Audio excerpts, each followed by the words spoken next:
جايب لك النهارده خروجه شيك قوي ومش هتكلفك غير مواصلاتك بس. انت هنا في اجمل مول مفتوح في القاهره، وهو اوبن اير مول مدينتي.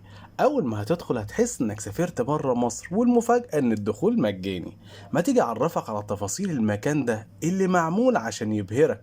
مسطحات خضراء، بحيره بنوافرها، وقعدات رايقه ببلاش. ورغم انها قعدات كتير، بس في الويك اند مش هتلاقي لك مكان. وينفع تدخل بسندوتشاتك عادي جدا.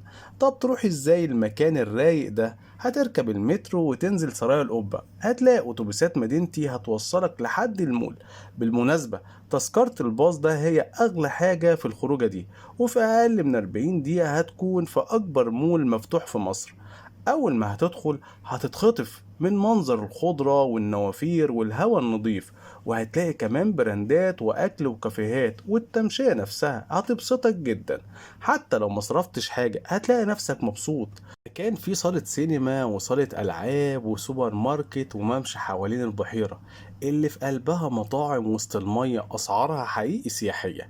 وأجمل حاجة ممكن تعملها هناك هتركب الترام بتذكرة قيمتها 20 جنيه بس، وياخدك في جولة بانورامية على المول كله.